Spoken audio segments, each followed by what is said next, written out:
আসসালামু আলাইকুম। আমার সকল ছাত্র ভাইদের উদ্দেশ্যে আজকে খুব একটা জরুরি একটা বার্তা দিতে আমি এসেছি।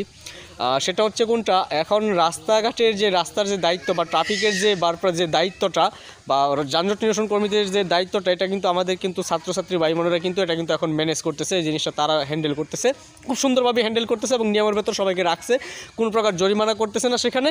তো এই সুন্দর একটা উদ্যোগকে আসলে প্রশ্নবিদ্ধ করার জন্য একটা কুচুকরি মহল এটা নিয়ে করে কি তারা তর্কে জড়ানোর চেষ্টা করতেছে এবং তর্কে জড়িয়ে তারা করতেছে কি, সেখানে একটা রিউমার সৃষ্টি করার জন্য তারা বিভিন্ন ধরনের সোশ্যাল মিডিয়াতে, তারা বিভিন্ন ধরনের ইউটিউবে, বিভিন্ন জায়গাতে তারা এটা নিয়ে আর কি মানে একটা রিউমার ছড়ানোর চেষ্টা করতেছে এবং তারা যে ছাত্রছাত্রীদের হাতে দেশটা যে নিরাপদ না সেটার একটার পর একটা উদাহরণ তারা টেনে তুলতেছে।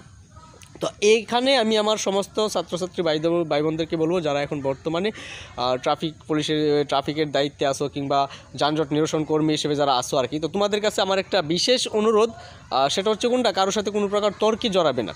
কারণ যতটা এই তর্কটাকে এড়িয়ে চলবে ততটাই সবার জন্য এখন মঙ্গল হয়ে দাঁড়িয়েছে।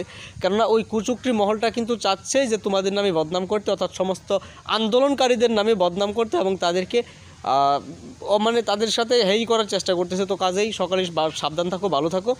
আর এটা কিন্তু আমি কিন্তু পিনাকি ভট্টাচার্য বা পিনাকি দা এবং ইলিয়াস হোসেন ভাই সাংবাদিক, তো ওনারা কিন্তু আগে কিন্তু এ ধরনের সিগন্যাল দিয়েছিল যে আসলে এই ধরনের রিউমার বা বিভিন্ন ধরনের গুজব রটানোর চেষ্টা করতেছে এবং সেসব থেকে সাবধান থাকার চেষ্টা করতেছে। তো সেই কারণে কারোর সাথে কোনো প্রকার তর্কে জড়াবে না, যে যেভাবে পারো সেভাবেই ব্যাপারটাকে হ্যান্ডেল করার চেষ্টা করো। কেউ নিয়ম ভাঙতে চাইলে ভাঙুক, হয়তো বা একজন ভাঙবে, দুজন ভাঙবে, যারা ঝামেলা সৃষ্টি করতে তারাই তো ভাঙবে, কিন্তু অন্য কেউ তো ভাঙবে না। সাধারণ মানুষ যারা সচেতন তারা ভাঙবে না। তো কাজেই তোমরা সবাই যার যার জায়গা থেকে এত কষ্ট করে দায়িত্ব পালন করতেছো, যদিও তোমাদের কাজটা অনেক কষ্টের, তারপরও আমি বলবো তোমরাই তো বাংলাদেশ, তাই না?